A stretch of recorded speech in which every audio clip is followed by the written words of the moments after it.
مدینہ سے، مدینۃ المنورہ سے ایک قافلہ آیا اور رات کے وقت میں دارالعلوم دیوبند کی سرزمین پر آیا، اور رات کے وقت میں جب پہنچا تو مولانا قاسم نانوتوی رحمۃ اللہ علیہ ان سے ملا، کہا کہ آپ کس لیے آئے ہیں؟ کہا کہ مجھے خبر ملی ہے یہاں پر مدرسے کی تعلیم یافتہ بنیاد پڑنے جا رہی ہے، اور مجھے مدینے سے بھیجا گیا ہے کہ جاؤ ایک دارالعلوم دیوبند وہاں پر قائم ہونے جا رہا ہے اور وہاں پر قرآن کو سیکھو جا کر کے۔ جب وہ قافلہ دیوبند کی سرزمین پر آتا ہے تو مولانا قاسم نانوتوی رحمۃ اللہ علیہ کا دل اور مضبوط ہوتا ہے اور وہ بنیاد دارالعلوم دیوبند کے نام سے رکھتے ہیں، اور اس کے بعد یکے بعد دیگرے اس کی شاخ بشاخ بڑھتی گئی، اور نہ جانے اپنے اتر پردیش کے اندر کتنے مدارس قائم ہیں، اور وہ چل رہے ہیں اور چلتے رہیں گے۔ ان کو جو بھی مٹانے کی سازش کرے گا وہ مٹ جائے گا۔ یہ چھوٹے مدارس تو بند کر سکتے ہیں، لیکن دارالعلوم دیوبند جیسے مدارس،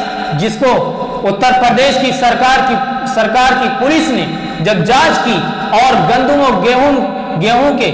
حجرے میں گئی اور جا کر کے وہاں پر جانچ کیا تو گندم اور گیہوں کا ایک دانہ اور اناج نظر نہ آیا۔ اس کے بعد جب مولانا ان کو ناشتہ اور پانی کرایا اور اس کے بعد کہا چلیے سر، جب گئے جا کر دیکھتے ہیں تو جہاں تک ان کی نظر جاتی ہے وہاں تک گندم ہی گندم نظر آتا ہے، اور کہتے ہیں کہ ایک وقت میں 2 کنٹل یا 3 کنٹل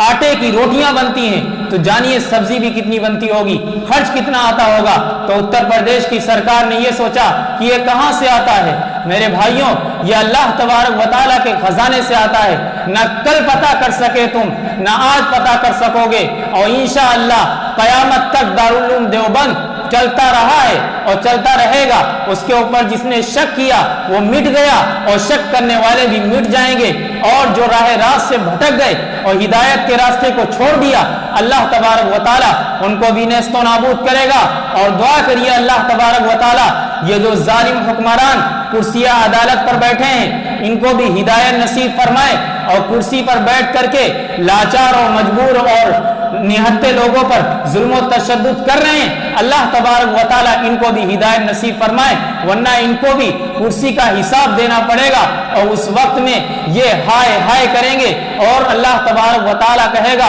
اس وقت میں اگر ہائے ہائے کرتے تو تمہاری ہائے ہائے یہ سن لیتا، لیکن اب ہائے ہائے یہ نہیں سنی جائے گی۔ تو اس لیے ہم سب فکر کریں، اپنی کتاب جو ہماری کتاب قرآن مجید ہے اس کی عزت کریں، اور جو بتایا گیا کہ قرآن کو سیکھیں، دوسروں کو سکھائیں۔ اور قرآن یہ معمولی کتاب نہیں ہے، یہ بہت بڑی اللہ تبارک و تعالیٰ کی کتاب ہے، جو 30 پارے اس کے اندر نازل کیے گئے، اور یہ 30 پاروں پر ہم سب کا یقین ہے یہ حق ہے اور سچ ہے۔ اللہ تبارک و تعالیٰ ہم سب کو راہ راست پر، اور ان مدارسوں کی جن مدارس سے نکلنے والے لوگوں نے اس تبلیغ کے کام کو شروع کیا، ان جو جا چکے ہیں ان کی مغفرت فرمائے، جو حیات ہیں اللہ تبارک و تعالیٰ ان کی عمر کو دراز فرمائے، اور مدرسہ دارالعلوم دیوبند کو دن دگنی رات چوگنی ترقی و قوت طاقت عطا فرمائے۔ وآخر دعوانا الحمدللہ رب العالمین۔